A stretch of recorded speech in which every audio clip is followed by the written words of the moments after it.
BC SC ST JAC ఆధ్వర్యంలో జరుగుతున్న నల్గొండ జిల్లా ధర్మయుద్ధ సభకి సభాధ్యక్ష వర్గం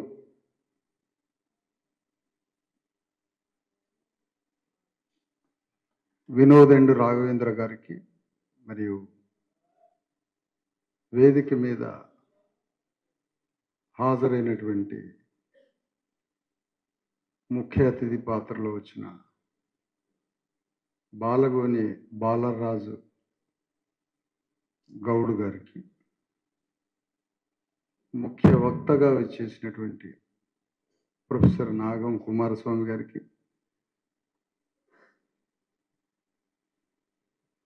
మరొక ముఖ్య వక్తగా వచ్చిన తెలంగాణ విఠల్ గారికి, అంబాల నారాయణ గారికి, ఐలి వెంకన్న గారికి, దుర్గయ్య గారికి,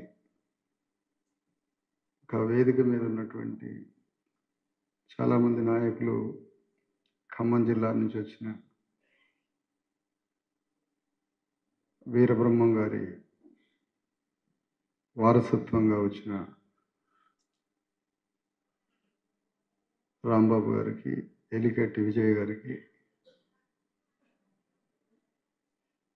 ఈ కార్యక్రమం మొత్తాన్ని బీసీ ఎస్సీ ఎస్టీ జేఏసీగా కొద్ది రీసౌండ్ తగ్గాము. జేఏసీగా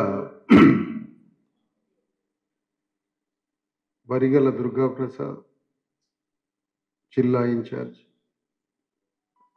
రాంబాబు, ఇంకా జిల్లాలో ఉన్నటువంటి అనేక మంది నాయకులు నల్గొండ జిల్లా జేఏసీ రూపంలో, డిఎస్పి రూపంలో దీనికోసం శ్రమించిన నల్గొండ జిల్లా నాయకత్వానికి, వాస్తవానికి ఈ కార్యక్రమానికి చిరంజీవులు గారు మాజీ కలెక్టర్ నల్గొండ జిల్లాకు కూడా చేశారు. వారు వస్తున్న క్రమంలో వారి తల్లి గారికి బాగాలేదని వారు ఆగిపోయారు. జస్టిస్ ఈశ్వరయ్య గారు 15వ తారీఖు జరగబోయే కామారెడ్డి ఆక్రోశ సభ, ఆ ఏర్పాట్ల విషయంలో వారిల్లారు. ఆ క్రమంలో వారు రాలేకపోయారు. సాంప్రదాయానికి విప్లవాత్మకానికి మధ్యలో ఒక 500 మంది బీసీ నాయకత్వం, మరికొంతమంది ఇక్కడికి రాలేని ఒక పరిస్థితిలో నెట్టివేయబడి మరొక 500 మంది రాలేకపోయారు. ఆ పరిస్థితి ఏంటో నేను తర్వాత వివరిస్తాను.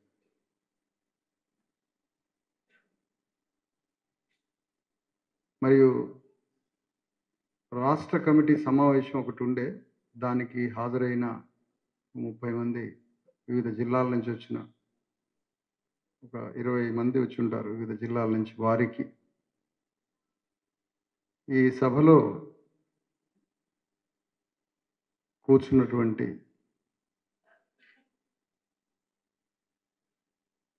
ఈ అర్ధరాత్రి పూట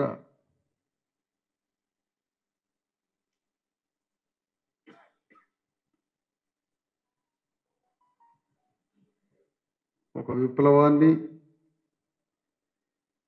సందేశాన్ని అందుకొని ఏదైనా ఒకటి చేయాలి, ఈ సమాజాన్ని మార్చి, ఆ మార్చిన సమాజంలో మా కుటుంబాలని, మా బంధువర్గాన్ని, మా సమాజాన్ని, సంతోషాన్ని ఈ సమాజ మార్పులో చూడాలని కలలు కంటున్న విప్లవకారులందరికీ జైలు.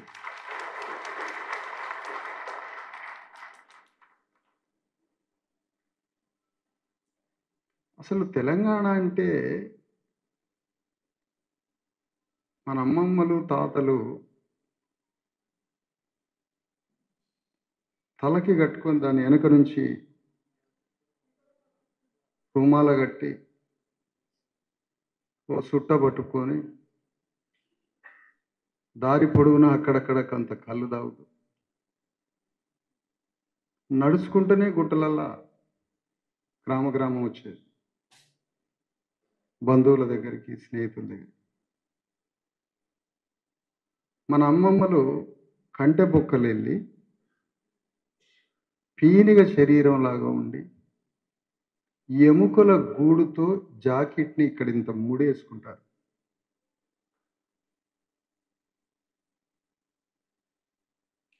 అక్కడక్కడ మన అమ్మమ్మలు కూడా చుట్టదాగుతారు. ఒక మరణవార్త తెలిసినప్పుడు మన అమ్మమ్మలు, తాతయ్యలు శవాల మీద పడి ఈ ఎముకల్ని ధమ గుద్దుకొని శవాల మీద పడి గుండెలు అదిరేటట్టు, భూమి బద్దలయ్యేటట్టు ఆ ఏడుపు అంతా తరతరాల దుఃఖాన్ని ఆ శవం మీద పడి ఏడుస్తుంటారు. ఆ దుఃఖంలో ఉండే ధ్వని అది. అయ్యా ఇట్లా బతికినామని తాతల్ని, చుట్టాలని, బంధువుల్ని మొత్తాన్ని వరుసపెట్టి మాట్లాడుకుంటూ మన అమ్మమ్మలు, తాతయ్యలు పిల్లగాళ్ళని భుజాల మీద అటొక్కాలు ఇటొక్కాలు వేసుకుని గుట్టలలో ఉరుక్కుంటూ చుట్టాల దగ్గరకు వచ్చి చచ్చిపోయిన శవాల దగ్గర అమ్మో అయ్యో అని ఏడ్చుకుంటూ పడే దుఃఖమే నాకు కనిపించే తెలంగాణ. నాకు కోటి రతనాల వీణ నాకు కనపడదు. నాకెప్పుడు కోటి రతనాల వీణ నా బీసీఎస్ ఎస్టీలో కనపడలేదు. మరి అది ఎవడు మాట్లాడిందో నాకు తెలియదు.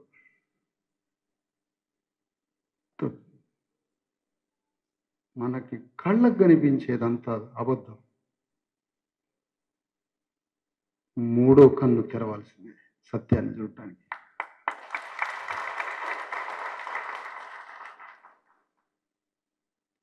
నల్గొండ జిల్లా విప్లవాలకెళ్ళ కూడా నాకు తెలియదు. రేగడి మట్టిలో సల్లబోసుకొని రేగడి ముద్దల్ని మింగిన తల్లుల గురించి నాకు తెలుసు.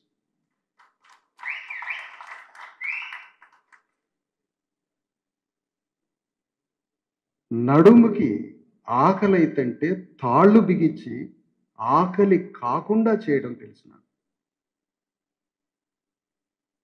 నిజాం నవాబుతో అగ్రవర్ణాలు కూర్చొని మాట్లాడి నవాబుతో బీసీఎస్సీ ఎస్టీలని ఎట్లా హింస పెట్టాలో నవాబుకు నేర్పిన రెడ్లు. పాపం నవాబుకి ఏం తెలియదు. నవాబు ఉరికే సాకలాయనకి, ఉరికే మంగళాయనకి, వంటొండే కుమ్మరాయనకి, చెప్పులు గుట్టే మాదిగాయనకి, కళ్ళు పోసే గౌండ్లాయనకి అన్నీ ఇచ్చిండు. ఏమైనా నష్టం చేస్తే నవాబుతో రెడ్డి వెలమదొరలు చేయించారు. నాకు కనిపించేది అదే. నాకు కనిపించే తెలంగాణ నవాబుకా కుల వ్యవస్థ తెలియదు పాపం. ఆయన ఎక్కడో పైనుంచి వచ్చింది. ఇక్కడ ఇది అణగారిన వర్గాలు ఉంటారని వాళ్ళని కాలు కింద వేసి నలపాలని నవాబుకి ఏం తెలుసు? వీడు నేర్పిండు. వీడికి 2000 సంవత్సరాల నుంచి నేను నలపడం తెలుసు. ఆయన వచ్చింది మొన్న. ఎవడికి నేర్పాలి ఇప్పుడు? అందుకనే ఈ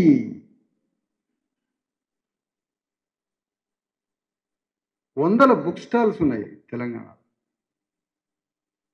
వందల పుస్తకాల షాపులు ఉన్నాయి. ఒక్క పుస్తకం షాపులో తమిళనాడు ముఖ్యమంత్రి కరుణానిధి కవిత్వం దొరకలే. ఏం కుట్రయా? ఒక్క పుస్తకాల షాపులో కరుణానిధి కవిత్వం దొరకలే.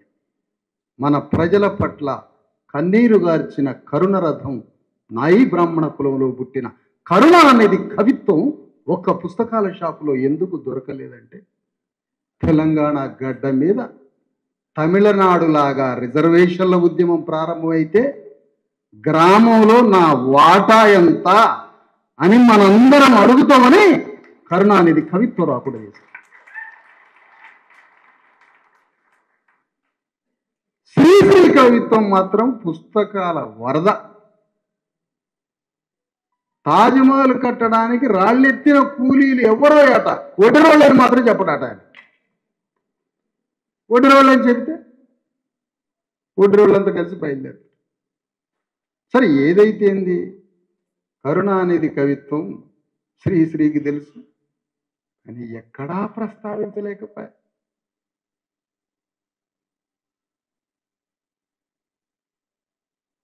మనకు కావాల్సింది ఏంటయ్యా?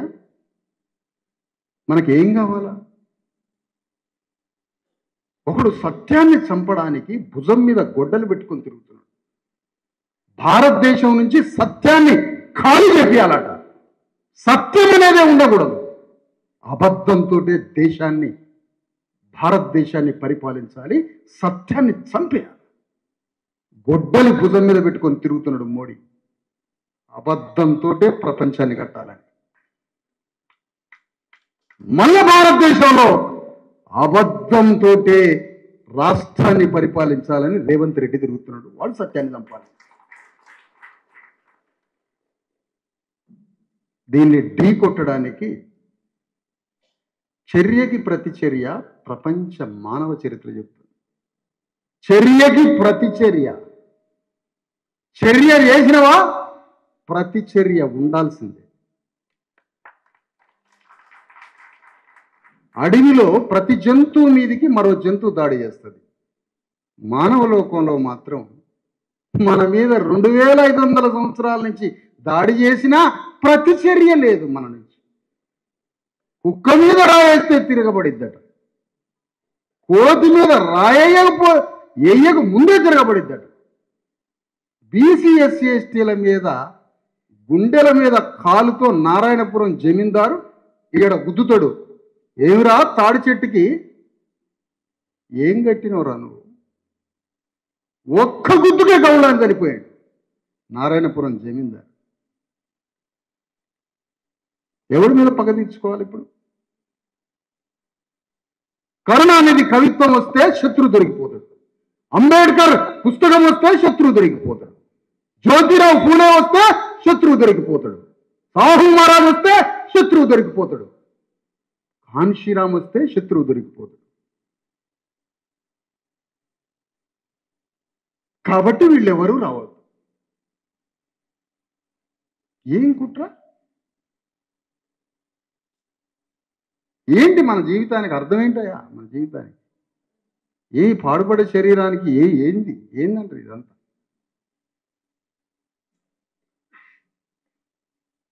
మన అమ్మమ్మలు ఏడ్చిండ్రని చెప్పిన కదా, వాళ్ళ దుఃఖానికి ఏంది వాళ్ళ దుఃఖం తెలుసా? మన గురించి ఏడ్చారు, మన కోసమే ఏడ్చారు, మన కోసమే రక్తం చిందించారు.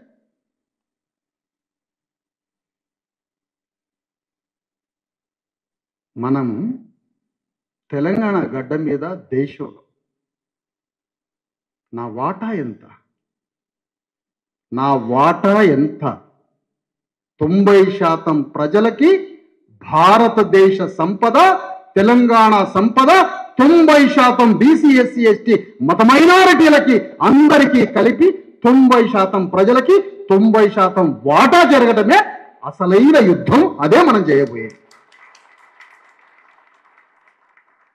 ఇప్పుడు అంటాడు ఒక తెలివిగల్లోడు, అయితే 90% చట్టం కోసం పోరాడండి అంటాడు. చట్టం వద్దురా బాబు. రేవంత్ రెడ్డి చేసే ప్రతి పనిలో మంత్రి మండలి విస్తరిస్తావా, కాంట్రాక్ట్లు ఇస్తావా, స్కూల్ తెరుస్తావా, ఏ పని చేసినా అందులో 90% మాకు కావాలి. చట్టంతో ఏం పనిరా నాకు? ఇంకా చట్టమే అది రాజ్యాంగం నాకు.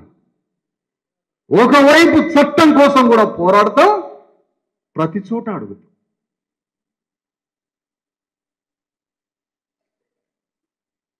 ఒక పెద్ద విషయాన్ని మీ ముందుంచబోతున్నాను ఈరోజు. మీడియా ద్వారా వేలాది మంది ప్రజలకి, సైనికులైన కార్యకర్తలకి ఒక ఇంపార్టెంట్ విషయం చెప్పబోతున్నాను.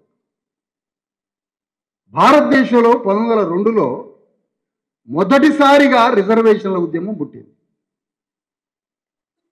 కొల్హాపూర్ రాజు సాహు మహారాజ్ రిజర్వేషన్, అణగారిన కులాలకి భూమిలో, విద్యలో, సంపదలో ప్రతి చోట రిజర్వేషన్.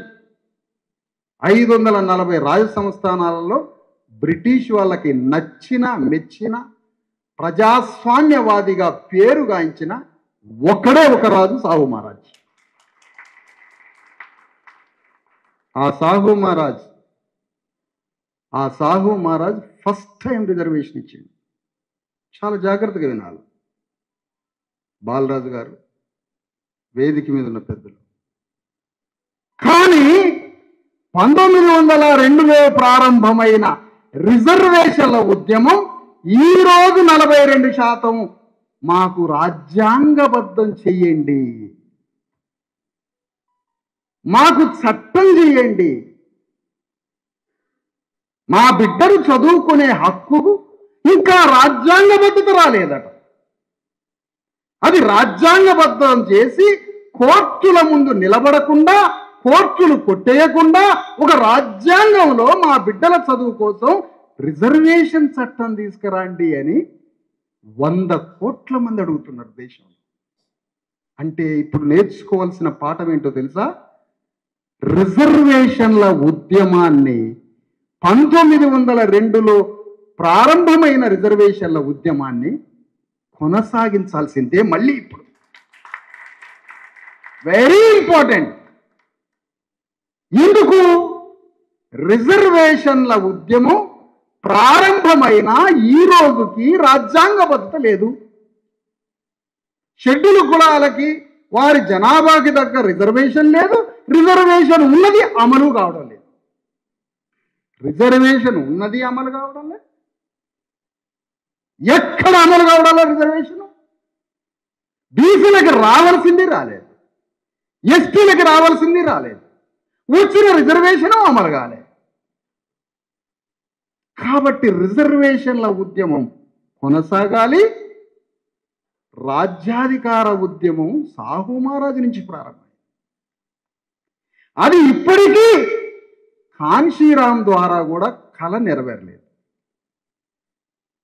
సాహు మహారాజు ద్వారా ప్రారంభమైన రాజ్యాధికారం కాన్షీరామ్ దాకా కూడా అది సంపూర్ణం కాలేదు.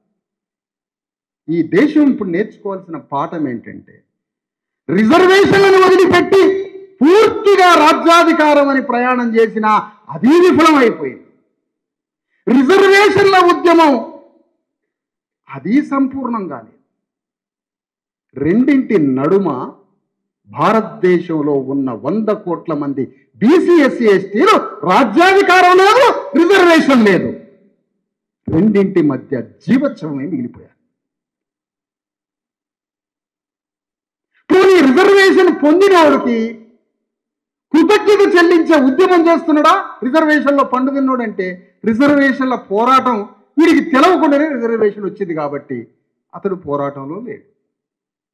మరి ఇప్పుడు ఏం చేయాలి? ఈ దేశంలో 100 కోట్ల మంది బీసీ, ఎస్సీ, ఎస్టీలు, తెలంగాణలో ఉన్న 300 కోట్ల మంది బీసీ, ఎస్సీ, ఎస్టీలు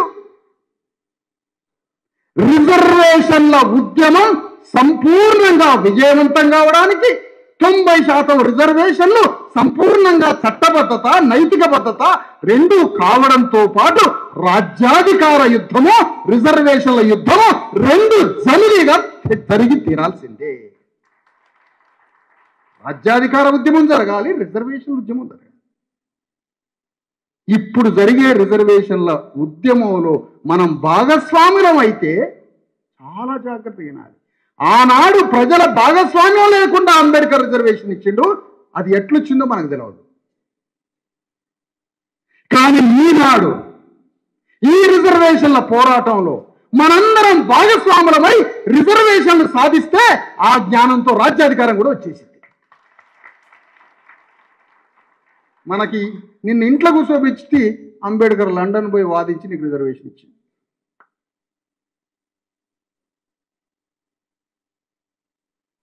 ఇప్పుడు రాజ్యాధికారము, రిజర్వేషన్ రెండింటి పోరాటం జరగాలి. ఈ రోజుకి రిజర్వేషన్లకు అమ్మో కోర్టు కొట్టుడు పోతాం భయం. కోర్టులో కొట్టేస్తుందా? ఏంటి కోర్టులో కొట్టేయడం ఏంటి?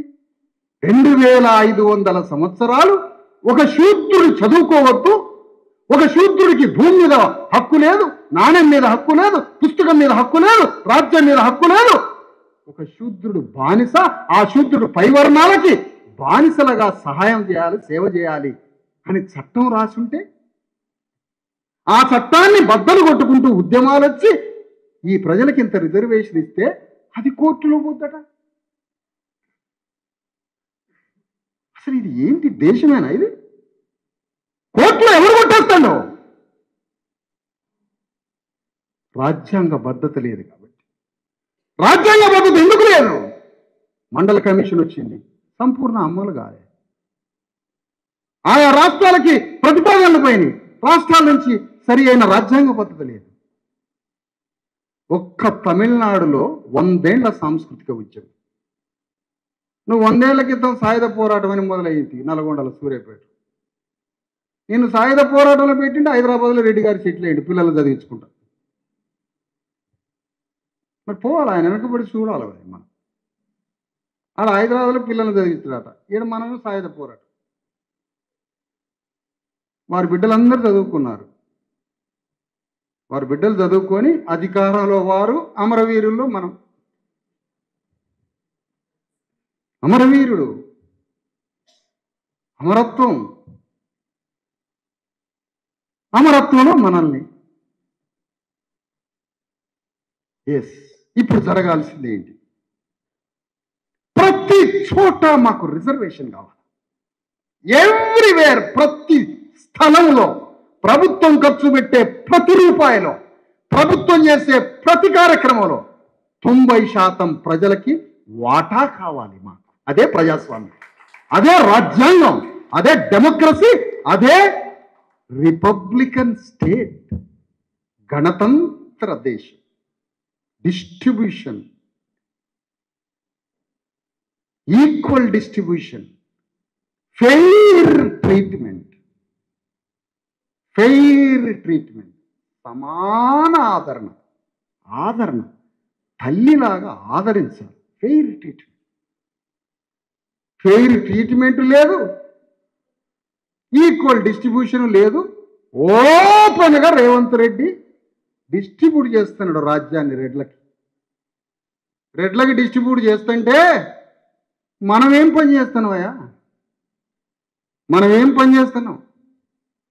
బీసీ సంఘాలంతా భువనగిరి పార్లమెంట్లో చామల కిరణ్ కుమార్ రెడ్డిని గెలిపిస్తారట.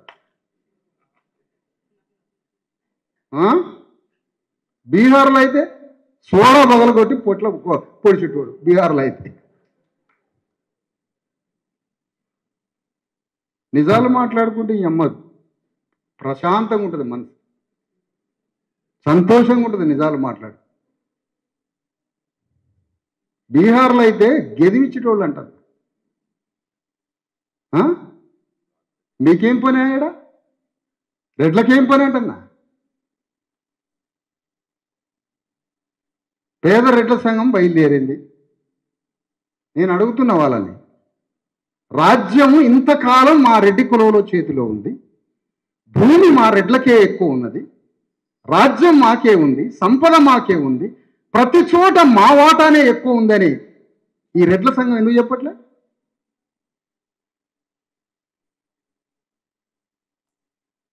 రెండు 2500 సంవత్సరాలు గుండెల మీద పెట్టి కాలు పెట్టి లంజా కొడకాన్ని తంతే నేను ఎవడికి చెప్పుకోలే. రెడ్ల వాటా మొత్తం వేసుకొని పోతారంటే డీజీపీ కంప్లైంట్ చేస్తారు మన మీద. రెడ్లే కాదు, వెలమ, రెడ్డి, కమ్మ, కరణం, ఖమ్మం జిల్లా పోతే కమ్మ. ఆడ ప్రతిచర్య కూడా లేదట పాపం. ఎందుకంటే అసలు వారి చర్య దైవం. వారు ఏది చేసినా మా కోసం, వారు మమ్మల్ని చంపినా మా కోసం, అయ్యగారు ఏది చేసినా మా కోసం. ఇంకా ప్రతిచర్య. నిన్ను కొట్టిన సంగతే నీకు అనెస్థీషియా ఇంజెక్షన్ ఇచ్చాయి. నేను కొట్టిన సంగతే తెలవకపోతే నీ ప్రతిచర్య ఆడదొచ్చింది. న్యూటన్కే వ్యతిరేకం అన్నట్టు, న్యూటన్ సూత్రానికే వ్యతిరేకం. ప్రతిచర్యలు కావాలంటే నీకు తెలవాల దెబ్బ తగిలినట్టు. ఖమ్మం జిల్లాలో ప్రతిచర్య ఉండదు, ఎందుకంటే వాళ్ళు కొట్టింది కూడా తెలియదు వారికి. ఎందుకంటే మొద్దుబారిపోయింది శరీరం. ఈ ఆపరేషన్లు చలి వేసినప్పుడు మత్తు ఇచ్చినాక అప్పటిదాకా మొద్దుబారి ఉంటుంది బాడీ అంతా. అట్లా అన్నమాట. రెడ్డి వెలమ కమ్మ చేతిలో రాజ్యం ఉంది, సంపద ఉంది, భూమి ఉంది. మరి వారి దగ్గర ఉంటే మీకేంటి నష్టం? మేము చచ్చిపోతున్నాం. భూమి లేక, తిండి లేక, ఆరోగ్యం లేక, చదువు లేక, పౌష్టిక ఆహారం లేక ప్రతిరోజు మాకు మరణ వార్తలే. మా చుట్టాలు చచ్చిపోయిండు. ఎట్లా చచ్చిపోయిండు? తిండి లేక కాదు, పౌష్టిక ఆహారం లేక. అసలు మాకు జీవితం అంటే ప్రేమించడం కూడా తెలియదు. మాకు జీవితాన్ని ప్రేమించడం తెలియదు. మాకు జీవితం అంటే ప్రేమించడం తెలియదు. జీవితాన్ని ప్రేమించడం తెలియని అమాయకులం కాబట్టే మాలో అమరవీరుల్ని సృష్టించారా మీరు? మాకు లైఫ్ అంటే ఏంటో తెలియదు. మరణం అంటే ఆహ్వానం పలుకుతాం. గొడవలంటే గుండెలు బాదుకొని తలుపులు తీసి వస్తాం బయటికి. గొడవలంటే వాడు తలుపులు వేసుకుంటాడు లోపలికి పోయి, మేము తలుపులు తీస్తాం. ఆ ముడి సరుకుని వాడి తెలంగాణని అమరవీరుల ఫ్యాక్టరీగా మార్చి గడ్డ మీద మొత్తం సంపి పారేశారు. దొడ్డి కొమరయ్య అమరవీరుడా? బలి పశువు దొడ్డి కొమరయ్య. రాండిరా, ఎవడు వాదిస్తాడు నా దగ్గరికి? బలి పశువు. బలి తీసుకున్నారు మీరు. దేనికి ముద్రేస్తారు మా మీద? అమరవీరుడని, ఇంకోటి చావడానిక? కొల్హాపూర్ రాజు సాహు మహారాజ్, కుంభీ కులస్, శివాజీ వారసుడు, ఒక బీసీ జ్యోతిరావు ఫూలే. ఊరు బయట ఉన్న దళితులట, ఊరు బయట ఉన్న ఒక దళితులట ఒకనాడు ఈ దేశాన్ని పరిపాలించిన మహారాజు అని చెప్పిండ్రా మాకు జ్యోతిరావు ఫూలే.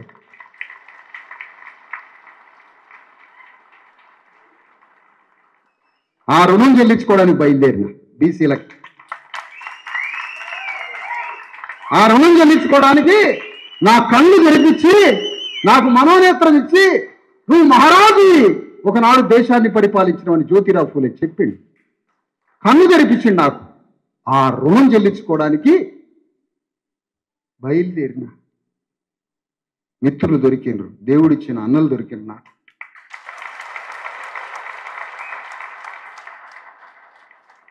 వాళ్ళతో బయలుదేరిన. సాహు మహారాజ్ ఒక అంటరాని మాదిగవాడికి హోటల్ పెట్టించి హుకుం జారీ చేసిండట.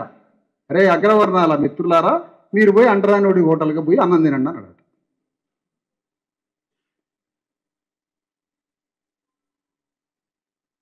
నా తండ్రి సాహు మహారాజ్ అంటరాని వాళ్ళందరికీ రిజర్వేషన్లు ఇచ్చి, బీసీలకి రిజర్వేషన్లు ఇచ్చిండు. అంటరాని వాళ్ళకి ఇస్తే ప్రపంచంలోనే అద్భుతంగా పరిపాలించిండని పేరుగాంచిన సాహు మహారాజ్కి ఏం పేరేసిందో తెలుసా బాలరాజన్న?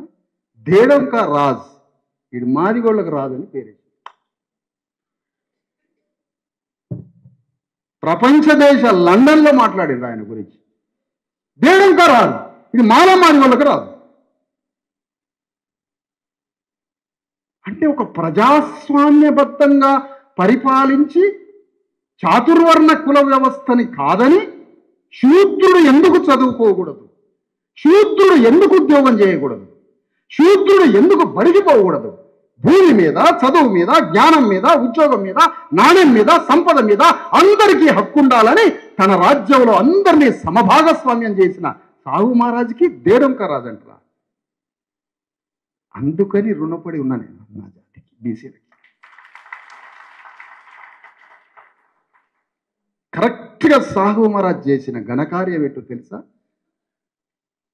అంబేద్కర్ అనే విరాట్ స్వరూపం, విశ్వరూపం అంబేద్కర్ నుంచి బయటికి రావడానికి అంబేద్కర్ని భూగోళం అంతా తిప్పిండు సాహు మహారాజ్. పో అమెరికా పో, లండన్ పోయి చదువుకో, నేనున్న నీకు.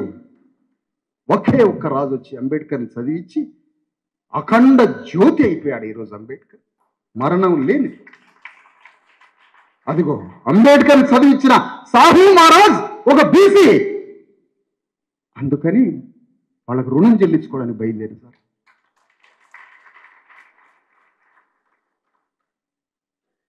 కాటమరాజు యాదవ్ బీర్నీడ్ అనే ఒక మాదిగాయన్ని తీసుకొని రాజ్యాన్ని పరిపాలించండి. ఇద్దరం కలిసి దొనకొండ కేంద్రంగా వినుకొండ, దొనకొండ, వీరమూరు, నెల్లూరు, అక్కడి నుంచి నల్గొండ దాకా రాజ్యాన్ని ఏలేడు. ఒక మాదిగతంతో కలిసి రాజ్యాన్ని పరిపాలించారు. శ్రీమద్ విరాట్ పోతులూరి వీరబ్రహ్మం కక్కయ్యను తీసుకొని సమాజాన్ని మార్చుకుంటూ తిరిగాడు కంటరాని వాడిని. దానికోసమే అంటరాని కులంలో పుట్టిన నాలాంటి మాదిగకి ప్రపంచాన్ని చూపించిన బీసీ నాయకులు ఎవరైతే ఉన్నారో వాళ్ళ పాదాలకు సేవ చేయడానికి అలా బీసీ ఉద్యమంలో చేయాలి. ఎవరికి హక్కు ఉంది? నన్ను వద్దనే హక్కు ఎవరుకున్నది?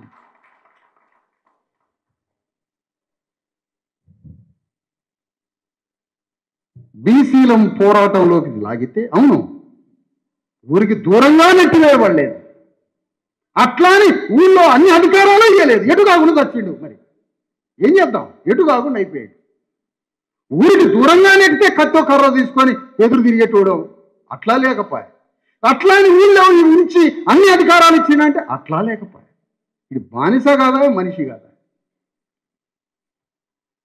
మధ్యతరగతి వర్గంలో విప్లవం రాదని ఏనాడో చెప్పారు మహనీయులు. కానీ విప్లవాన్ని సృష్టించాలి. విప్లవాన్ని సృష్టించాలంటే తన మీద జరుగుతున్న చర్యని వివరించాలి.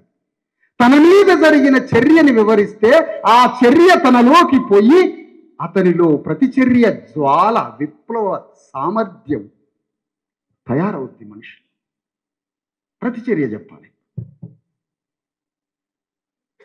ఆ ప్రతిచర్యని వివరించి బీసీలను కూడా ఈ ఉద్యమంలోకి తీసుకొచ్చి 42 కాగితాలు పంపారు. 42 కాగితాలు. వీడికి 42 నంబరు. మళ్ళా ఏది రేవంత్ రెడ్డి 42 అట. 50 అయ్యావా బీసీలకి? 50 కాదా ఇవ్వాల్సింది? 56% ఉన్న వాళ్ళకి 42. అందులోకి దళిత క్రైస్తవులు, ముస్లింలు కొన్ని పోతే ఏం మిగిలింది? 50% రిజర్వేషన్స్ కావాలి బీసీలకి. ఎస్సీలకి 20% రిజర్వేషన్, ఎస్టీలకి 10% రిజర్వేషన్. రిలీజియన్ మైనారిటీస్ ముస్లింలైనా, క్రైస్తవులైనా, సిక్కులైనా వాళ్ళందరూ కలిపి 10% రిజర్వేషన్. 90% రిజర్వేషన్ల డిస్ట్రిబ్యూషన్ కోసం భారతదేశ వ్యాప్తంగా ఉద్యమానికి ప్రయాణం అవుతున్నాం అని చెప్తున్నాను. దేశానికి పోతారా మీరు? ఇప్పుడు తెలుగులో అడుగుతున్నాను, దేశానికి పోతారా? మావోయిస్టు పార్టీ మొత్తాన్ని దేశాన్ని విస్తరించిన దానికేమో ఊరుకోసని మమ్మల్ని పట్టుకొని పోయిర్రు. ఈ మావోయిస్టు పార్టీకి రక్తం కార్చి సమాధులై అమరవీరులవై మమ్మల్ని చంపి మీ మావోయిస్టు పార్టీ దేశమంతా విస్తరిస్తుంది. దానికేం పరిపశువులం కావాలి మేము? కేసీఆర్ తెలంగాణని 10 ఏళ్ళు పరిపాలించి భారతదేశం మొత్తాన్ని పరిపాలించడానికి తెలంగాణలో బీసీ, ఎస్సీ, ఎస్టీ చదువుకున్న పోరగాళ్ళనట 5 లక్షల మందిని తిప్పాలనుకున్నాడట దేశం అంతా. ఈయన ప్రధానమంత్రి కావడానికి, నీవు ప్రధానమంత్రి కావడానికి 4-5 లక్షల మందిని తిప్పడానికి తిరుగుతావు. ఆయన మావోయిస్టు పార్టీకి మేము బలి కావాలి. మా రిజర్వేషన్ల కోసం తెలంగాణ నుంచి బయలుదేరుతాం భారతదేశం అంతా. ఎందుకంటే మాకు పక్కన సాహు మహారాజుని మాకు తెలవనీయాలి, పక్కన తమిళనాడులో జరిగిన 100 ఏళ్ల రిజర్వేషన్ల ఉద్యమం మాకు తెలవనీయాలి. ఇన్నాళ్ల తర్వాత అక్కడ 1902లో రిజర్వేషన్, అదే 1900 సంవత్సరంలో తమిళనాడులో ఉద్యమం, మాకు సాయుధ పోరాటం, అమరవీరులు. ఇది ఎక్కడ లేదే? ఏ తమిళనాడులో లేదే? ఇది ఏ మహారాష్ట్రలో లేదే? ఈ అమరవీరులు మాకెందుకు పట్టింది ఈ గతి అంటన్నా? మాకెందుకు పట్టింది ఈ గతి?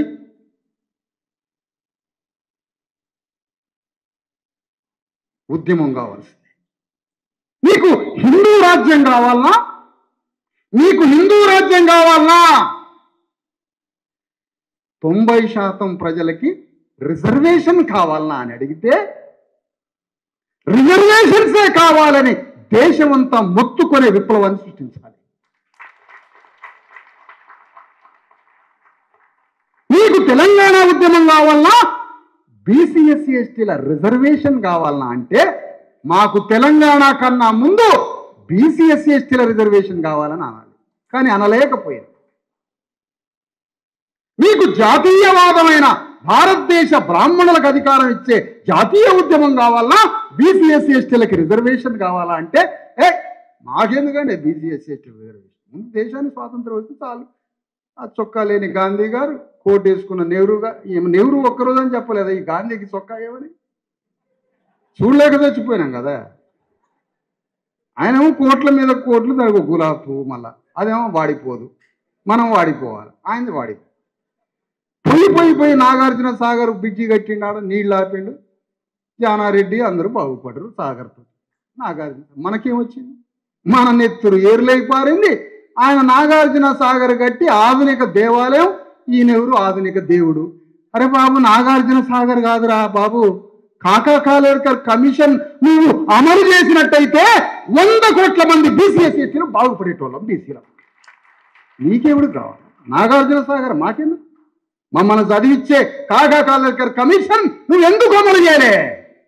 అది అమలు చేయకుండా నాగార్జున సాగర్ కట్టినావు, మాకు చదువు రాలే, ఉద్యోగం రాలే, ఏమీ రాకుండా ఆ కమిషన్ అమలు కాలే, నువ్వు సర్వనాశనమైనా. నువ్వు బ్రిడ్జి కట్టి నీళ్ళు ఆపి ఆ నీళ్లు మొత్తం పొలాలకు బారిపిస్తే వాళ్ళు బలిసి బొడ్ల కత్తులు పెట్టుకొని బీసీ ఎస్సీ ఎస్టీలు నరికి చంపుతారట. ఇది కాదట మనకి, టీఎంసీ లెక్కలు కావాలట. సరే బాబు, రిజర్వేషన్ల ఉద్యమం కాదా? ఏమయ్యా, తెలంగాణ ఉద్యమంలో లెక్కలు చెప్పిన ఒక్కొక్కడు ఉన్నాడు కదా, అవలగాళ్ళంతా హౌలే బట్టెబాజుగాళ్ళంతా లెక్కలు చెప్పారు కానీ రిజర్వేషన్ గురించి ఎందుకు చెప్పలే? ఎందుకు చెప్పలే రిజర్వేషన్ గురించి? ఇవాళ మనం అనుకున్నాం హిందూ సామ్రాజ్యం కావాలన్నా రిజర్వేషన్. నేను హిందూ సామ్రాజ్యం వద్దనట్లేదా? ముందు రిజర్వేషన్లు ఇవ్వండి. నేను పచ్చి శివభక్తుడిని, నేను శివభక్తు సుబ్బిరామిరెడ్డి కన్నా పెద్ద శివభక్తుడిని నేను. మూడో కన్ను శివుణ్ణి ఆరాధించకుండా బయటికి వెళ్ళను నేను. మీరందరూ ఏమన్నా అనుకుంటారని అవి పెట్టలే కానీ అవి ఇంట్లో పెట్టుకుంటా పోయి పెద్ద విభూది రాసుకొని హరహర ఇవన్నీ అను. నా భక్తి నాది, మీరెవరు నన్ను అంతని? నేను పచ్చి శివభక్తుడిని. నేను ఏమైనా అబ్జెక్షనా? నాకు రాజ్యాంగం ఇచ్చిన హక్కు అది, నాకు రాజ్యాంగం ఇచ్చిన హక్కు. ఆ విధంగా రిజర్వేషన్స్, హిందూ సామ్రాజ్యం ముందు నాకు రిజర్వేషన్ కావాలి. ఎందుకు? 2500 సంవత్సరాల నుంచి బ్రాహ్మణుడు సమాజాన్ని ఆకృతితో కట్టి విలువల్ని సృష్టించి సమాజాన్ని ఎట్లా నడపాలో ఆయనకి రిజర్వేషన్ చేసి పెట్టారు బ్రాహ్మణులకి. అయ్యా నువ్వు ఈ సమాజాన్ని కట్టాలయ్యా, 6 లక్షల గ్రామాలను నువ్వు కట్టాలయ్యా అని ఆయనకి రిజర్వ్ చేశారట. 6 లక్షల గ్రామాలను కట్టడానికి బయలుదేరింది పెద్ద మనిషి, క్షత్రియుడు. ఆయన రాజ్యాన్ని పరిపాలించాలట, ఖడ్గం గిడ్గం పట్టుకొని రాజ్యాన్ని పరిపాలించే రాజట, ఆయనకి రిజర్వ్ చేసి పెట్టారు. వైశ్యులు భూములు పంటలు పండించి మొత్తం వ్యవసాయం చేయాలట. శూద్రులు ఏం చేయాలట? ఆ ముగ్గురికి సేవ చేయాలట. మరి మాకేం రిజర్వ్ చేసినావు? బానిస చాకిరి రిజర్వ్ చేసినావు. నువ్వేం రిజర్వ్ చేసుకున్నావు? భూమిని, రాజ్యాన్ని, సంపదని, సర్వం మొత్తాన్ని నువ్వు రిజర్వ్ చేసుకొని నీకు చాకరీ చేయడానికి. శూద్రుడు చదువుకోవద్దు. ఎక్కడ కొట్టిండు గుడ్డలతో దెబ్బ? చదువుకుంటే మనసు వికసించి సత్యాన్ని తెలుసుకుంటాడేమో, శత్రువుని గుర్తుపడతాడు. కాబట్టి వీడు బానిస చాకిరీ చేయాలి. అందుకనే జ్యోతిరావు ఫూలే ఒకవైపు స్వాతంత్ర ఉద్యమం జరుగుతుంటే జ్యోతిరావు ఫూలే స్వాతంత్ర ఉద్యమం ద్వారా వచ్చే స్వాతంత్రం ఎవరికి అని అన్నాడు.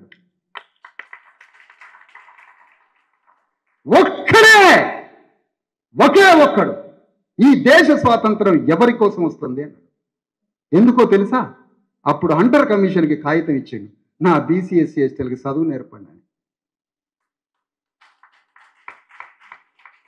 ఈ ధ్వని బ్రిటిష్ పార్లమెంట్కి వినిపించినాడు. అరే నీ అమ్మ, భారతదేశంలో స్వాతంత్ర ఉద్యమం కాకుండా ఇంకోటి వస్తుంది రా సౌండ్, ఏదో అది వినండి రా అని పంపిండాడు. ఆ సౌండ్ రీసౌండ్, అదే జ్యోతిరావు ఫూలే మన హక్కుల ఉద్యమ సౌండ్ అది. అప్పుడు ఎమ్మటే లండన్ పార్లమెంటు లార్డ్ మెకాలేని పంపించింది. లార్డ్ మెకాలే మొత్తం భారతదేశం మొత్తం చదివి, సార్ శూద్రుడు ఒక్కడు చదువుకోలేదు సార్ అని రిపోర్ట్ ఇచ్చిండట భారతదేశం. అయిపోయిందా? ఇజ్జత పోయింది మొత్తం దేశాన్ని. సింగిల్ క్యారెక్టర్, ఒక్క మనిషి చదువుకోలేదు సార్ శూద్రుడు అన్నాడు. అప్పుడు లండన్ పార్లమెంట్ ఒక్కొక్క కమిషన్ వేయటం మొదలు, సైమన్ కమిషన్. చిన్నప్పుడు మనం టంగుటూరి ప్రకాశం పంతులు గారు సైమన్ ఎల్లగొట్టారు. సైమన్ ఎల్లగొట్టిండు. సైమన్ వచ్చింది మనకి రిజర్వేషన్లు ఇవ్వడానికి. సైమన్ ఎల్లగొట్టిండు. ఇప్పుడు సైమన్ మళ్ళా పుడితే 6 లక్షల గ్రామాలనికి స్వాగతం పలుకుతాం.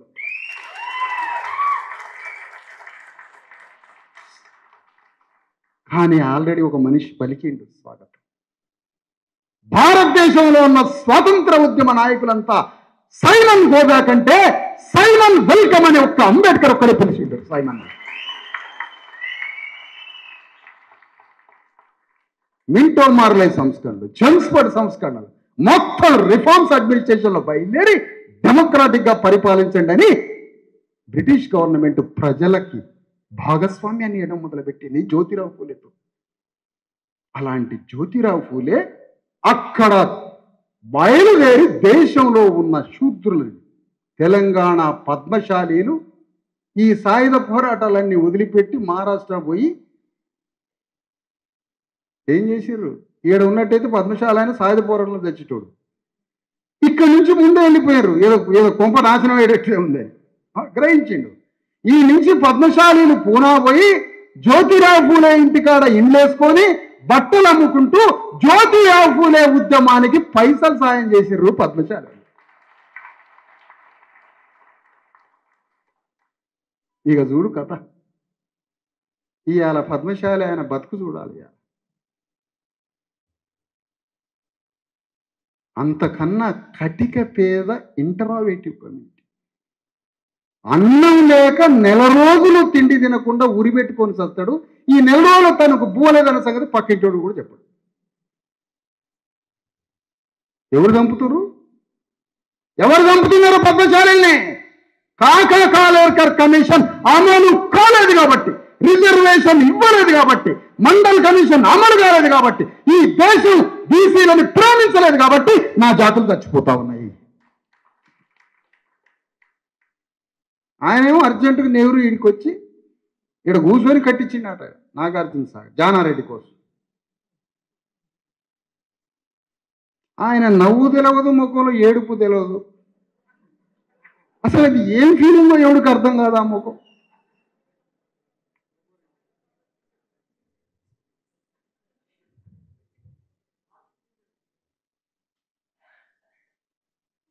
ఆడ నెహ్రూ కూర్చొని మహబూబ్ నగర్లో మేక మాంసం బాగుంటుందట.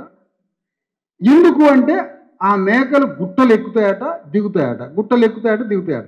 ఈ ఎక్సర్సైజ్లో దాని మాంసం విపరీతంగా రుచి ఉంటుందని హైదరాబాద్ వచ్చి ఆ మేక బిర్యానీలు తినటం నెహ్రూ ఈ నాగార్జున సాగర్ కట్టించి మా నెత్తి మీద శని అయి కూర్చుంది. ఇప్పుడు కదా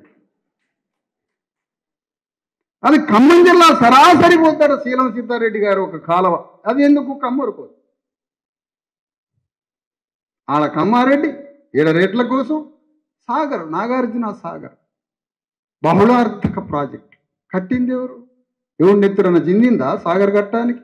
అవతల మాచర్ల, పిడుగురాళ్ళ, ఆ కింద ఊర్లు, అక్కడ నుంచి నెల్లూరు నుంచి బయలుదేరింది సాగర్ కట్టడానికి. హైదరాబాద్ నుంచి మహబూబ్ నగర్లో పోయి నెత్తురు చిందించి సాగర్ కడితే సాగర్ కింద మాకు 1 ఎకరం భూమి లేదు. ఎవరి కోసం కట్టినాం? అది ఎవరి కోసం కట్టినాం?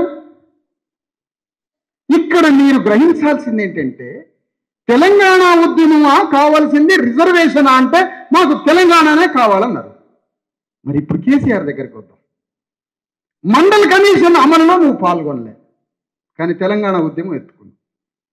మండల్ కమిషన్ ఉద్యమం బీసీల కోసం మొదటిసారి అమలైనటువంటి కమిషన్. మాకేం లేదుగా అవకాశం, మాకేం లేదు. తాడి చెట్టు ఎక్కాలి, దిగాలి, బట్టనేయాలి, చేపలు పట్టాలి, ప్రకృతితో ఢీకొనే అడ్వెంచర్, సాహసం చేసుకుంటూ సాహసంలోనే ఊపిరి తీసుకుంటూ రోజు ప్రకృతితో ఢీకొని ప్రకృతిని మలిచి తొలిచి దాన్ని ఒక ఆహారంగా జీవితంగా మార్చి మానవాళికి ఇస్తూ ఉంటుంది శూద్రజాతి. వానికి చదువు లేదు. తన చదువు కోసం వచ్చిన మొదటిసారి వచ్చిన కమిషన్, అయ్యా బీసీలకి చదువు కావాలి, బీసీలకి ఉద్యోగం కావాలి అని మండల కమిషన్ వస్తే నేనెట్ట పాల్గొంటా, అందులో బీసీలు బాగుపడతారుగా అని కేసీఆర్ పాల్గొనలే. మండల్ కమిషన్ అమలు చేయమని దేశమంతా గొడవ పడతాడు, సిపిఎం కూడా పాల్గొనలే. మండల్ కమిషన్ వద్దు. ఇక చూడు, పుచ్చలపల్లి సుందరయ్య ఎర్ర జెండా సచ్చినప్పుడు సిపిఎం జెండా కప్పాలి మా మీద. పిచ్చి పట్టే మన అయ్యలకి తాతలకి పిచ్చి పట్టింది. సచ్చినప్పుడు నా మీద ఎర్ర కూడా కప్పాలి, ఇది చెప్పి సత్తాడ మన అయ్య.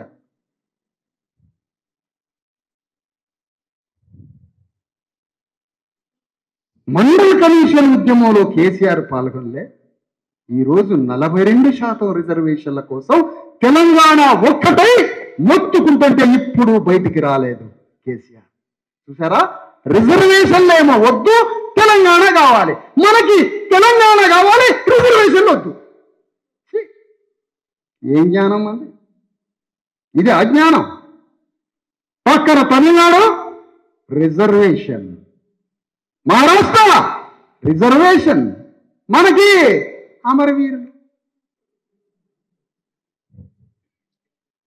అమరవీరుడు శ్రీకాంతాచారి. ఊకే శ్రీకాంతాచారి తగలబడ్డ ఫోటో కోదండరామిరెడ్డి ఇట్లా పెడుతున్నాడ ప్రతి మీటింగ్కి. కోదండరామిరెడ్డి కారులో శ్రీకాంతాచారి కాలిపోయిన ఫ్లెక్సీ పెట్టుకుంటాడట కారులో. ఇక అక్కడ కారు ఆగంగానే అది కట్టు అంటాడట. ఎందుకు? ఇంకోటి కావాలిగా. ఆ ఫ్లెక్సీ మంటలల్లో కాలే ఫ్లెక్సీ అలా కట్టిండు, అది చూసి 1200 మంది వచ్చారు. తెలంగాణకి ఆంధ్రాకి ఉన్న లెక్కలు చెప్పినవు కానీ తెలంగాణలోనే ఉన్న సంపద వానికి ఎంతున్నది, 90% బీసీ ఎస్టీలకి ఎంతున్నది అని ఒక్కరు లెక్కెందుకు చెప్పలే? ఆ లెక్కలు తీయడానికి వచ్చింది బీసీ ఎస్సీ ఎస్టీ ఉద్యమం.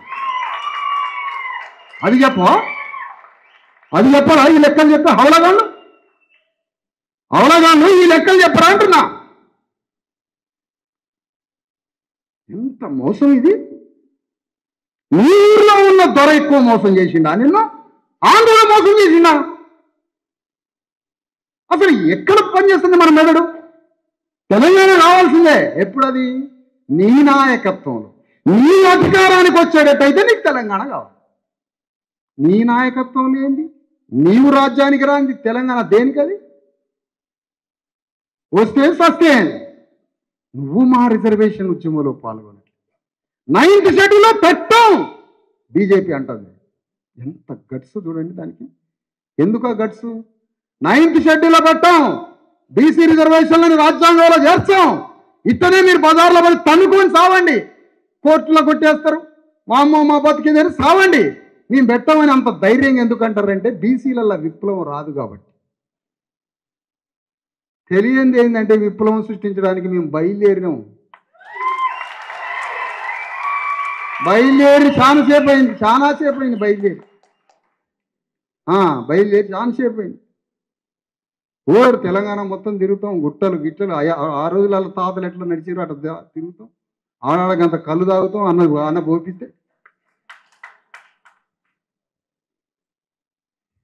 తెలంగాణ మొత్తం విప్లవాన్ని సృష్టిస్తాం. మేము ఎవ్వరికీ వ్యతిరేకం కాదు.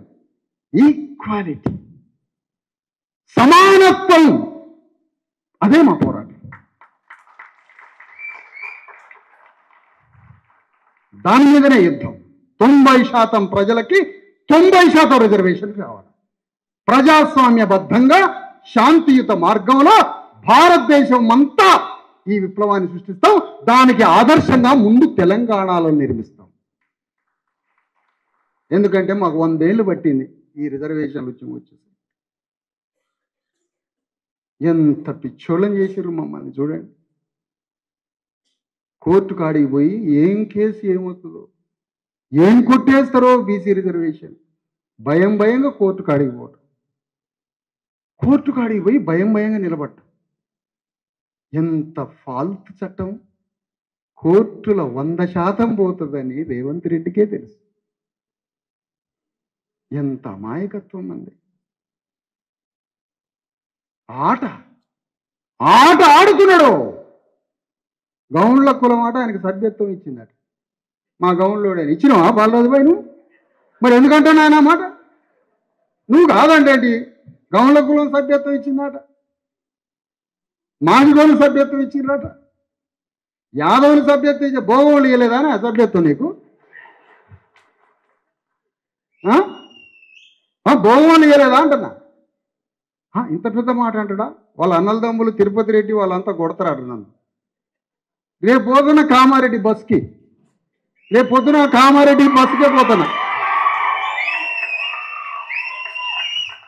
రేపు పొద్దున కామారెడ్డి బస్సుకు పోతున్నా. మళ్ళా నైట్ బస్సుకే వస్తా. బరి తెగించిన బయలుదేరిన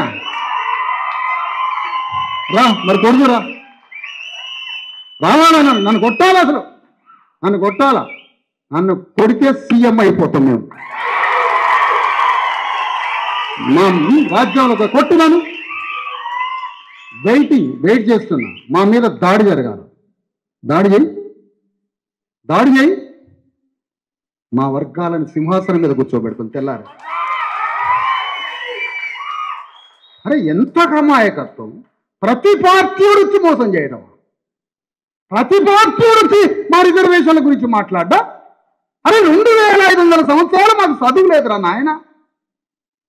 అంబేద్కరు ఆ సాహు మహారాజు వల్ల, జ్యోతిరావు పూలే వల్ల చదువుకొని ప్రపంచం అంతా తిరిగి రాజ్యాంగంలో 340 ఆర్టికల్ పెట్టి మీరు కమిషన్ వేసుకోండి అంటే కాకా కాలేకర్ కమిషన్ వేసి దాన్ని అమలు చేయమంటే నెహ్రూ అమలు చేయకుండా ఆ గుట్టెక్కే మేకపోతులు తినుకుంటే సాగర్ కట్టించాడు. ఢిల్లీలో అందరికీ చెప్తున్నారట, ఇక్కడ మేకపోతులు తెలంగాణలో ఏమీ టేస్ట్ ఉంటుంది బిర్యానీ. ఆ బిర్యానీలు తింటాం సాగర్ కట్టించాడు. సుబ్బిరామిరెడ్డి దానికి నిర్మాత. అప్పటి నుంచి ఇప్పటిదాకున్నాడు. ఆయనకి 4000 కోట్ల అప్పులు తీసేసిద్దాడు బ్యాంకు. మనకి 100 రూపాయలు లోన్ ఇచ్చేటోళ్ళు లేడేవాడు. అసలు బ్యాంకులో కూర్చోమనేటోడు ఉండడు. మనకి 7000 కోట్లు పైకి కింది చూస్తున్నాం. మన బట్టలు, స్లిప్పర్లు, పాయింట్కి ఇస్త్రీ ఉండదు. ఆ లైట్ ఫోల్డ్ అవుతుంటుంది పాయింట్ వెనక్కి. మన బీసీల పాయింట్లు, ఎస్సీల పాయింట్లు పలసగా ఉంటాయి సొక్కాలు. వానికి అర్థమైపోయింది కథ కేసు. 100 రూపాయలు మనకి ఇచ్చేటోళ్ళు లేడు. నాగార్జున సాగర్ నిర్మాత దాన్ని కట్టినప్పుడు ఉన్నాడు సుబ్బిరామిరెడ్డి. అగ్గినే నాగేశ్వరరావు ఆయన పక్క ఇల్లేనట పాపం. ఇళ్ళు కూరలు పచ్చళ్ళు మార్చుకుంటారట ఇద్దరు.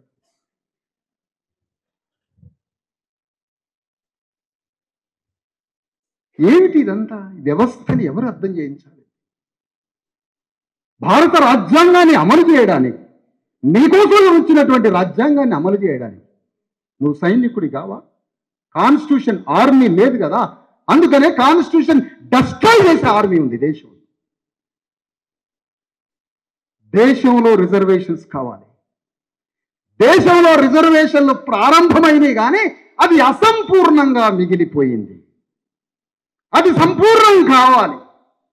అది సంపూర్ణమైతే ఆ రిజర్వేషన్లను ఎందుకు కోల్పోయామో, రిజర్వేషన్లు రావాల్సిన అగత్యం ఏంటో, రిజర్వేషన్స్ ఎందుకు ఇచ్చారో, రిజర్వేషన్స్ రాకముందు మన దుస్థితి ఏంటో, ఆ రిజర్వేషన్ ఫలితం వల్ల వచ్చే లాభం ఏంటో, మొత్తం రిజర్వేషన్ల పోరాటంలో 100 కోట్ల మందిని మునిగి తేలితే అక్కడ ఉద్యమ రుచి తెలిస్తే మనం రాజ్యాన్ని, దేశాన్ని పరిపాలిస్తాం. అందుకనే కాన్షీరామ్ ఉద్యమానికి దొరకకపోయే రాజ్యం. బీసీ ఎస్సీ ఎస్టీలు కాన్షీరామ్ రాజ్యానికి దొరకకపోయాయి. సంపూర్ణ రిజర్వేషన్లు అమలు కాకపోయాయి. ఏం చేయాలి ఇప్పుడు?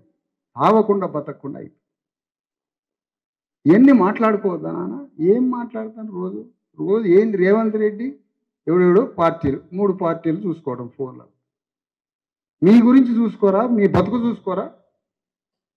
మీ బతుకు చూసుకోరా అంటున్నా. తెలంగాణ ఉద్యమంలో ఒక్క అనుమానం రాకుండా చేసి, ఏమాత్రం అనుమానం రాలే. తెలంగాణ రాష్ట్రం అని అతని ఆలోచనలతోటి లేపిండు. పొద్దున అతని ఆలోచనలతో పండుకోబెట్టిండు. అర్ధరాత్రి లేవకుండా మందు పోయించి.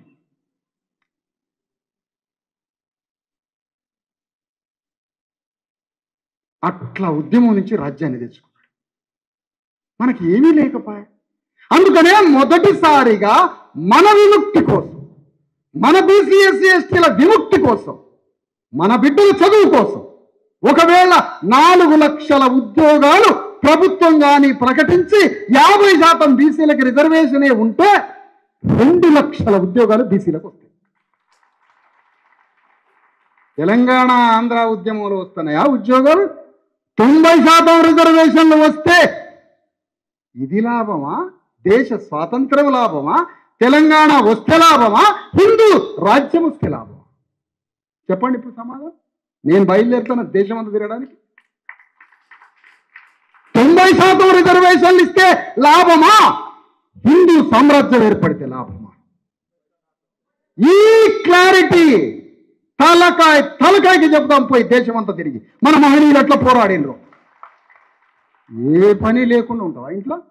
సంకలల చేతులు పెట్టి ఈడ్చుకొద్దాం మనోళ్ళని. ఎందుకు బయటికి రాడు? బయటికి రావా ఇంట్లో నుంచి? ఇంట్లోనే తిరిగిగా బతుకంతా. బయటికి పోయేది లేదు, ఏం తెలుసుకునేది లేదు, దేశం తిరిగేది లేదు. ఇక నాలాంటి వాడు తిరిగితే నాకు భజన, నాకు అమ్మో విశారదం, త్యాగం. నీ త్యాగం లేదు, పాడలేదు. నేను ఎంజాయ్ చేస్తాను ఈ పని అంతా. నాకు త్యాగం అంట కట్టి మీరు తప్పించుకోవటం, మళ్ళీ నాకు త్యాగం అని అనటం, మీరు తప్పించుకొని తిరగండి. నాది త్యాగం కాదు, మీరు తప్పించుకోవద్దు. రిజర్వేషన్ల ఉద్యమంలో 100 కోట్ల మంది ప్రజలు పాల్గొంటే భూగోళ చరిత్రలో అంతకు మించింది లేదు. అమెరికా అనుకుంటుందట, అరే 100 కోట్ల మంది బీసీ ఎస్సీ ఎస్టీలు తమ చదువుకునే హక్కు కోసం ఉద్యమిస్తున్నారా? అమెరికా పిచ్చి దేశం అయిపోతుంది ఈ మాట అంటే.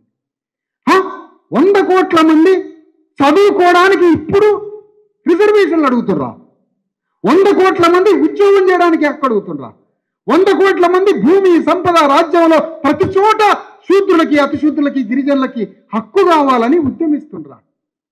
పిచ్చోళ్ళు అయిపోతారు యూరోపోడు.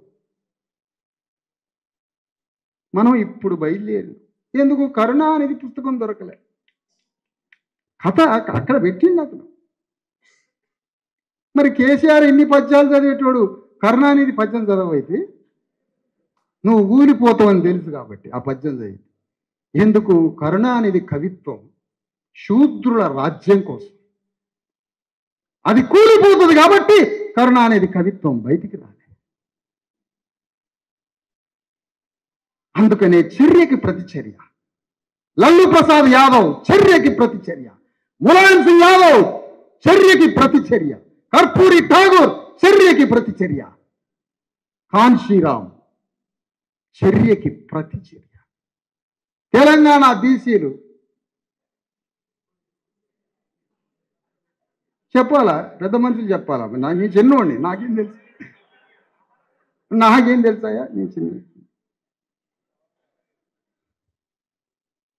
ఉద్యమం చేద్దాం. మనం చేసే ఉద్యమం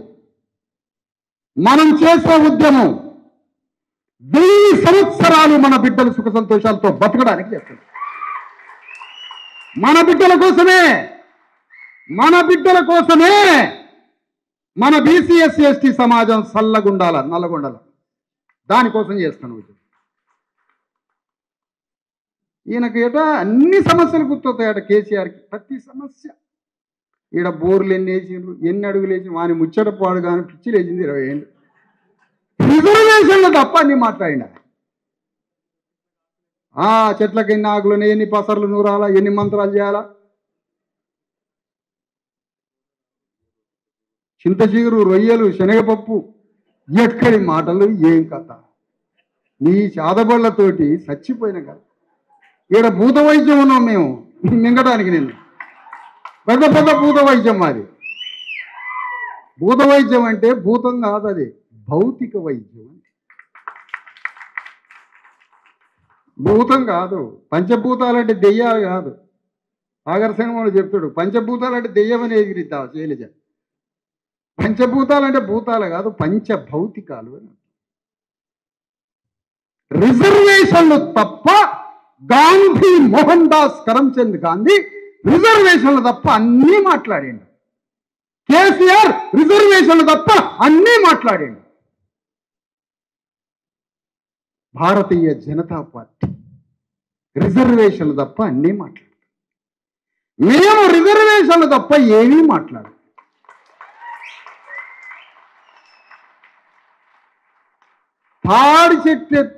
తాడి చెట్టెత్తంత ఆత్మగౌరవ వెన్నెముక్క కడతాం గౌండ్లకి.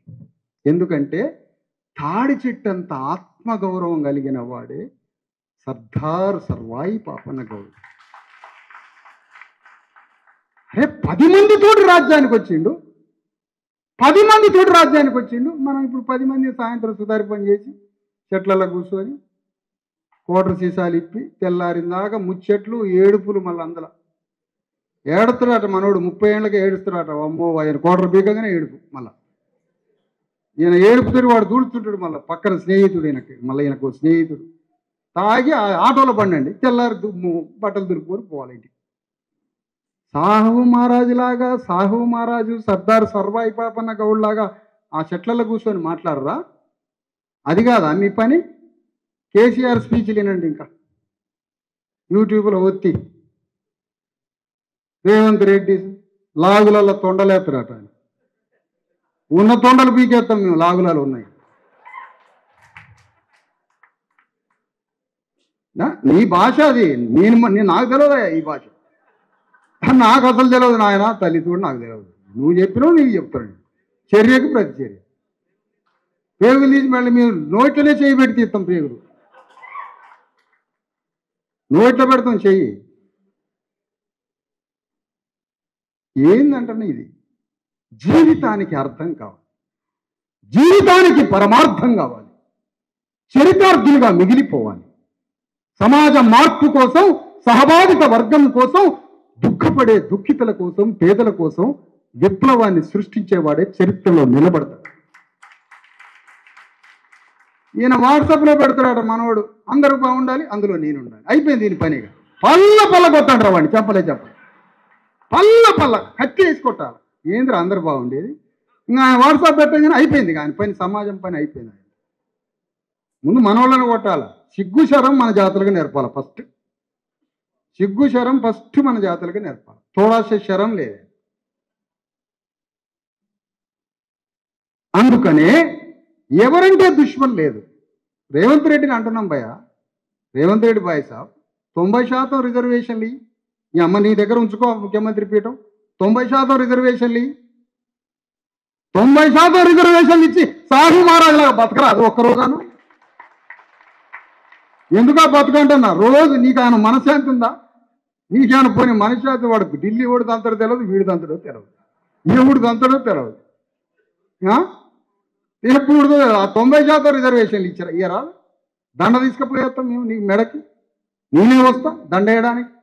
ఆ పని చేయవాటను. ఆ పని చేయడు. 90% రిజర్వేషన్ ఏడట, 10% కూడా ఏడట. బీసీల రిజర్వేషన్ కోర్టులో కొట్టేసేటట్టు చేస్తారట. రిజర్వేషన్ల ఉద్యమం ప్రారంభమవుతుంది దేశంలో. రాజ్యాధికారం అందుకోలేక రిజర్వేషన్లు సంపూర్ణంగా అమలుగాక మధ్య బ్రతుకులతోటి నలిగిపోతుంది భారతీయ బహుజన సమాజం. ఈ సమాజాన్ని రిజర్వేషన్ల ఉద్యమంలో ప్రవేశింపజేసి రిజర్వేషన్ల పోరాటంలో తీసుకొచ్చే ఫలితాలతో బహుజన జాతుల మొత్తాన్ని సుఖ సంతోషాలతో తీసుకొని మళ్ళీ అక్కడి నుంచి రాజ్య ఉద్యమం సైమల్టేనియస్గా జమిలీగా రిజర్వేషన్లు రాజ్యాధికారం, రిజర్వేషన్లు రాజ్యాధికారం. ఈ కాన్షియస్లోకి దేశంలో ఉన్న ప్రజల్ని తీసుకుపోవడానికి, తెలంగాణనే ఆదర్శంగా తీర్చిదిద్దడానికి. నల్గొండలో పోయింది. నల్గొండలు రానియడా? రానియరు. వాళ్ళు రెడ్లు రానియరు. వాళ్ళే అసెంబ్లీలు. ఎందుకు? మనం బానిసలం కాబట్టి. ఏమన్నాడు జ్యోతిరావు ఫూలే? బానిసకి నువ్వు బానిసని తెలియజేయాలి.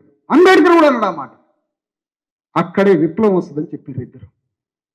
ఎస్, మన ప్రజలకు చెబుదాం రండి, గ్రామం చెబుదాం రండి, మన వాళ్ళకు ఊరు చెబుదాం రండి ఈ కథ.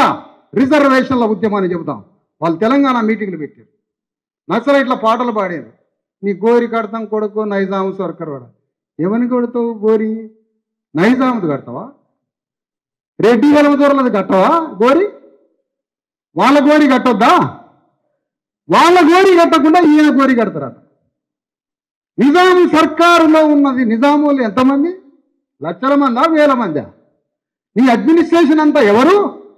నీ అడ్మినిస్ట్రేషన్కి గ్రామాలలో ఉన్నది ఎంత ఎవరు? రెడ్లు, వెలమలు, కరణాలు, కమ్మలు, వాళ్ళతోటే కదా నిజాం పరిపాలన. నువ్వు చేయలేదా దాడి మమ్మల్ని గ్రామాల్లో? నువ్వు పెట్టలే హింస? మీరంతా ఒకటి కాదా? ఒక వర్గం కాదా? రిజర్వేషన్స్ ఉద్యమం తెలంగాణలో అగ్ని జ్వాలగా అంటుకోవాలి. ప్రతి చదువుకున్న వ్యక్తి నిరుద్యోగి పోరాటం అట. ఆయన ఉద్యోగానికి ఆర్టీసీ క్రాస్ రోడ్డు మీదకి వచ్చాడు. నిరుద్యోగి ఆయన ఉద్యోగం కోసం ఆర్టీసీ క్రాస్ రోడ్డుకి వచ్చి పోతాడు ఒక గంట. సమాజం మొత్తం కోసం తిరగవు అన్నను? ఓ నిరుద్యోగి సమాజ సంఖ్యలను మొత్తం ఇప్పడానికి రాడా నిరుద్యోగి? అందులోనే కదా నీకు కూడా ఉద్యోగం వచ్చేది. అందుకనే మనం రిజర్వేషన్లు సాధించే ప్రతిచర్య ఉద్యమం వచ్చినాం. కోడిని కోసుకుంటూనే ఉంటుంది లోకం, కోడిని కోసుకుంటూనే ఉంటుంది లోకం. అది తప్పని ఎప్పుడు అనుకోదు సమాజం. కోడిని కోయడం కరెక్టే అనుకుంటుంది. కోడి సింహమై తిరుగుబాటు చేస్తే కోడిని కోయడం తప్పు అనుకుంటుంది సమాజం. మనం తిరుగుబాటు చేయట్లేదు. కోళ్లలాగా మేకల్లాగా మనల్ని కోస్తున్నారు.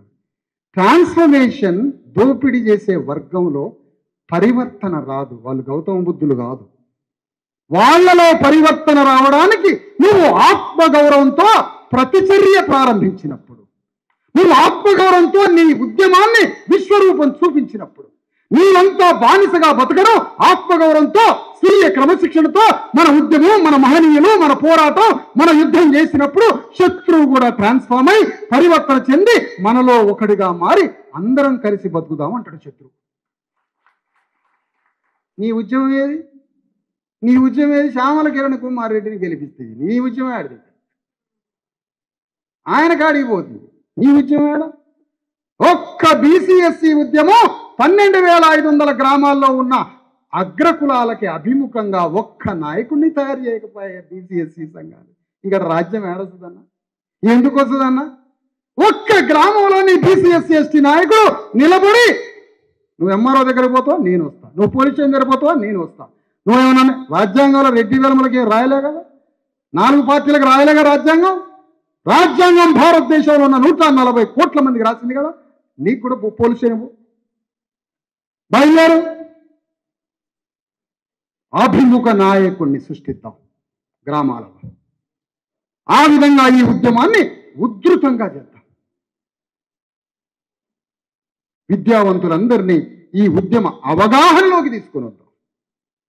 అందుకనే బీసీలు ఊరు బయట ఉన్న లేదా ఊర్లో ఉన్న అక్కడక్కడ షెడ్యూల్ క్యాస్ట్ వాళ్ళు, అంటరాని వాళ్ళ కోసం, దళితుల కోసం జ్యోతిరావు ఫూలే, సాహు మహారాజ్, పోతులూరి వీరబ్రహ్మం, కాటమరాజు ఒక్కటేంటి తమిళనాడులో ఉద్యమం. బీసీలంతా అస్పృశ్యుల దగ్గరికి వచ్చి వాళ్ళని విముక్తి చేశారు. ఇప్పుడు ఆ రుణం తీర్చుకోవడానికి బీసీల ఉద్యమాన్ని మన నెత్తి మీద పెట్టుకుని ప్రయాణించాం. అన్ని వర్గాలను కలుద్దాం. బీసీలు, ఎస్సీలు, ఎస్టీలు అందరం కలిసి అందరం ఒకే జాతిగా ఆవిర్భవించి బీసీ, ఎస్సీ, ఎస్టీలంతా రిజర్వేషన్ల పోరాటాన్ని మహనీయుల పోరాటం. ఆక్రోషంగా మాట్లాడుతాం సార్, మేము అప్పుడప్పుడు మాట్లాడతాం. నువ్వు ఆ పదం మాట్లాడినావు. 2,500 సంవత్సరాలు ప్రపంచ చరిత్రలో ఎక్కడా లేని అవమానాలు మా అయ్యలకి తాతలకి జరిగినాయి కాబట్టి, మా పూర్వీకులకు జరిగి మాకు జరుగుతున్నాయి కాబట్టి ఆక్రోశంలో పదాలు జారుతాం ఒకటి రెండు. అదేం నేర్పలే మాకు అంబేద్కర్. మా మహనీయులు మా లెగసీ ఎప్పుడు తప్పుడు నేర్పలే, వైలెన్స్ నేర్పలే. మేము వైలెన్స్లోకి వెళ్ళాం. మమ్మల్ని వైలెన్స్లో తీసుకుపోయిన తప్పుడు ఉద్యమాలు ఇవాళ వాళ్ళే లొంగిపోతారు. సంపి వాళ్ళు లొంగిపోతారు. ఇవాళ లొంగిపోయినాడు ఒక్కడు క్షమాపణ చెప్పలే. మా తప్పుడు పోరాటం వల్లనే చచ్చిపోయినారని ఒక్కరు చెప్పలే. అట్లా చచ్చిపోయినాం అక్కడ. ఇప్పుడు చెప్తున్నాం, మేము శాంతియుత ప్రజాస్వామ్య యుద్ధం అని భావజాల వ్యాప్తిలో నుంచి విప్లవాన్ని సృష్టిస్తాం, మానసిక విప్లవాన్ని. ఆత్మగౌరవంతో అగ్రకులాలని ఎక్కడ తెలిసి తెలవక చెయ్యి దాచకుండా ఆత్మగౌరవ వెన్నెముక కడతాం. మా ఉద్యమ స్వభావాన్ని, మా సమానత్వ పోరాటాన్ని, మాలో ఉన్న నీతి నిజాయితీ ఉద్యమాన్ని అగ్రకులాలే పరివర్తన చెందే విధంగా తయారు చేస్తాం ఉద్యమాన్ని. కరెక్టేరా? ఎందుకు అమెరికాలో వైట్స్ తెల్లవాళ్ళు నల్లవాళ్ల ఉద్యమానికి తల ఒగ్గి క్షమాపణ అడిగారు. ఉద్యమం అంత గొప్ప ఉద్యమాన్ని నిర్మించి రాబోయే సంవత్సరాలలో దేశంలో, రాష్ట్రంలో మన ప్రజలందరికీ పడ్డ సంఖ్యలను ఇప్పి మన ప్రజల్ని మంచి జీవితాన్ని అందించి, ఆత్మగౌరవ జీవితాన్ని అందించి, ఆత్మగౌరవానికి పరాకాష్ఠ రూపమే, ఆత్మగౌరవానికి విశ్వరూపమే అధికారం. ఆత్మగౌరవం ఎవరి దగ్గర ఉంటుందో అది అధికారంలో పోక తప్పదు. ఆత్మగౌరవానికి సంపూర్ణ ఆత్మగౌరవం అంటే ఎట్లుంటుంది? ఆత్మగౌరవం చూపియండి అంటాడు. నన్ను ఆత్మగౌరవం చూపియండి. సాహు మహారాజ్ ఆత్మగౌరవం,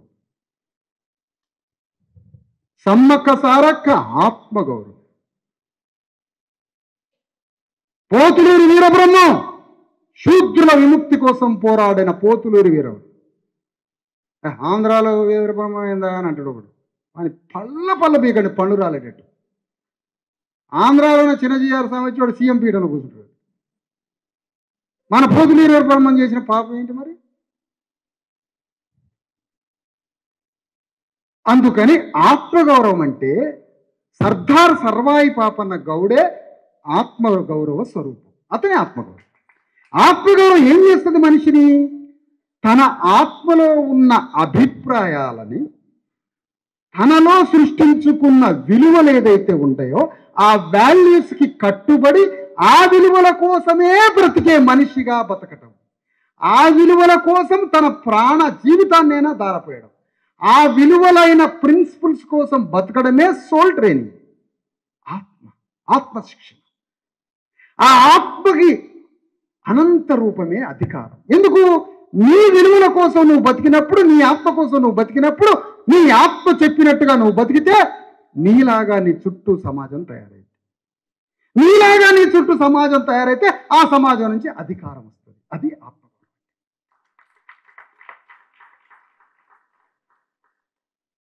కత్తుల్ది సంపిరుగా సమ్మక్క సారక్కని యుగంధ్రుడు అనే వెలముదర సంపి పారైతే అది తిరునాళ్ళు అయిపోయింది, మనకి జాతరలు అయిపోయింది. కోళ్ళు కోసుకొని ఎగిరొస్తున్నాం, మా వాళ్ళని చంపిర్రు, మా వాళ్ళని చంపారు నవ్వుకుంటారు ఆట. చూడండి ఎట్లా పిచ్చోళ్ళని చేసారు.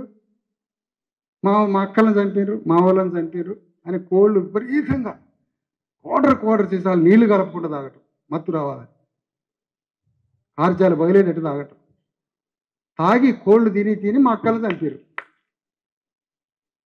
వాడు చరిత్ర రాస్తారా? అక్కడ సమ్మక్క సారలక్కల చరిత్ర మొత్తం అక్కడ ఒక థీమ్ పార్క్ కట్టి సమ్మక్క సారలక్కల యుద్ధగాథల మొత్తం వాడు రాస్తారా? ఆడికొచ్చిన కోట్ల మందిలో విప్లవం వస్తుందని అక్కడ రాయలే చరిత్ర. సర్దార్ సర్వాయి పాపన్న గౌడ్ చరిత్ర మొత్తం రాష్ట్ర ప్రభుత్వం రాస్తుందా? ఎవరి మీద యుద్ధం చేసి ఏమనుకుంటారు? పండగ సాయన యుద్ధం రాస్తుందా? రాయదు. రాస్తే విప్లవం వస్తుంది. ఎవరు రాయాలి మరి? మనమే రాయాలి, మనమే రాసుకోవాలి. మనం చరిత్ర రాయకపోతే వాడు చరిత్ర రాస్తాడు, మన చరిత్ర. అందుకని మనందరం ఈ మహోద్యమంలో పాల్గొని మన ప్రజలంతా సుఖ సంతోషాలతో బ్రతకడానికి, మన ప్రజలతో పాటు ఏ అగ్రవర్ణ జీవితాన్ని కూడా మేము వ్యతిరేకించం. అందరం భూమి మీదకి వచ్చినాం, అందరం చల్లగా బతకాలి. పేద అగ్రకుల, ధనవంతుడైన అగ్రవర్ణం కూడా నువ్వు కూడా బతుకు. కాకపోతే రాజ్యాంగ పీఠిక సూత్రాల ప్రకారం ఈ సంఘాన్ని కట్టమని చెప్పింది రాజ్యం. నైతిక గ్రంథము మరియు అధిశాసన గ్రంథం.